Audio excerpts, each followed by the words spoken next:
Well, as we take a look at the weather forecast here, kicking off the second week of December, what are things looking like here? Are we going to continue to see an active pattern in the U.S.? What about South America? Is their weather expected to continue to be favorable or not? Let's talk through things. Joining us now for our weekly weather update, Eric Snodgrass with Conduit is with us. Eric, good to have you here. Hope you had an awesome weekend. And let's just start with the U.S. here a little bit. We've seen a few different clipper systems kind of work through. We've had shots of cold air, a little bit of a warm up. What exactly are we watching with this current U.S. weather pattern right now? Well, to be honest with you, the thing we're watching is happening that's affecting the US is happening half a world away. It's actually north of Australia. It's called MJO Region 5. And we have been talking about for the last few weeks the fact that that's where the best rising motion in the atmosphere is. And what it's doing is it's poking the jet out from Japan, but never making it really truly past Hawaii. You're saying, well, okay, what does all this mean? It means we're getting these great big long waves in the atmosphere for our jet stream. And the breaking those waves down seems to be something that the atmosphere is resisting doing. So it sometimes drops a trough into the west, but more often than not, for the next half of, next 15 days, next 2 weeks, we're going to see big west coast ridges. And a west coast ridge means that flow comes out of the northwest across the Midwest. You got all this down? So it comes out of Canada through us, hits the Great Lakes, which is why you've seen probably in the news just the epic lake effect snow events that have been going on. In fact, they're set up to even have more coming forward. And it sets us up for this temperature pattern like you saw. So this weekend was really mild, right? We had, some of the warmest air we've seen in a while, at least since back before Thanksgiving. And then now just about the time I'm heading up to the northern plains, it's going to be, we're going to have overnight lows approaching like minus 15, minus 18 in Fargo, Grand Forks. And I'll be up there for it. So I can't wait. I got to pack for that event. I can't wait to see the people, but not the weather. But the problem with all of this, Jesse, and I'm going to address this tonight in a special webinar, is that this pattern is putting moisture east. It's putting moisture in the northwest. It's not adding significant moisture in the midsection of the country. And even though November was wet for a lot of that area, the hydrologic cycle is such that you have to maintain wet conditions. You can't just break a drought and then survive the next, year on it. And as a result, tonight, 5 o'clock Central Time, I'm going to do it's free, a special webinar that's going to focus on Midwest drought for 2025. And if it's easy to sign up for. Just go to AG-WX. That's the website you and I plug every week, right? Mm-hmm. AG-WX.com. And you'll see on their webinar, you just sign up. And the reason why we want you to sign up is, one, we know who's there. Two, if you have to miss it, I'll send you the recording. So you've got it. So it's just, and I'm doing this because for the first time in my professional career, Jesse, I'm worried about 2025 and drought expansion. And I've never done that. Never in fall or even early winter have I said, hey, we better look out next year. And that's not to be pushing hype, not at all. I just want to let you know that there's a few boxes that are getting checked that just have me a bit concerned. And one of them is our underlying soil moisture. We just don't have it in spades right now. And as a result, I just think that there's some lingering issues. We better talk about them so we know what to be aware of and what to watch for when a summer drought develops. And so I just think there's bigger risks next year. But anyways, that all comes back to the fact that we've got dry conditions now. It's going to get windy again. The weather is going to be from Louisiana through Mississippi into the southeast and up the East Coast.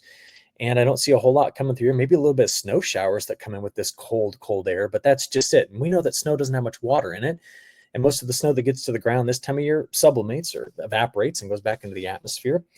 And as a result, I think we're going to build back into a drier time period into this December month, and with limited chances of getting moisture. So, Jesse, that's one big long statement on where things are. But I think that the long wave pattern has to break down. So if you want to know what I'm watching Indonesia. When it shifts there, everything else will fix itself, and we'll get into a more active pattern. All right. Well, we'll keep our eyes on this, and I know that's something you and I have talked about. Is if we go into winter with a lack of subsoil moisture, et cetera, what could that mean this spring and summer? So, definitely something to keep an eye on. What is this longer range pattern looking like here? We think about La Nina, et cetera. I know there's been some new data that you've been looking at here, et cetera. Walk us through some of that. What are you seeing right now? Yeah, so La Nina is making a go of it. It's still weak, but it's trying. And when I say that, what I mean is that the trade winds are picking up speed. So when the trade winds pick up speed, we get more cold water that upwells along the equator. And the whole thing, the reason why we even watch this is because if the trade winds are gaining momentum, what's losing momentum is the jet stream across us.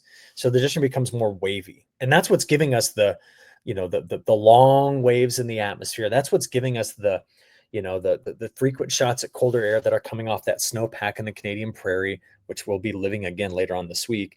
But it seems to be unable to open up the Gulf of Mexico to transport moisture. And that's a common thing. The Southwest, the Sun Belt, Mexico, Texas, so that side of the Cotton Belt tends to get drier in winter, and it tends to advect into the Central Plains and advect into the parts of the Midwest.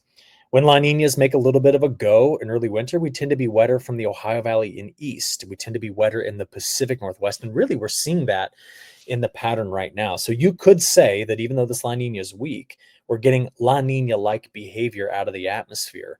And it'll probably last through January. But I think this La Nina is going to die quick in January. I do not see it hanging on and being a major player. So you say, well, what does that mean?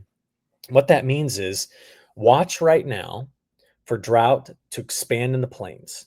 Watch for drought to be an issue in Mexico, because when this La Nina finally kicks the bucket and gets out of here, it'll be from those two areas that I think drought will be able to move toward the east. And that's one of the big topics we're going to discuss in the free webinar tonight, is that where does our drought come from?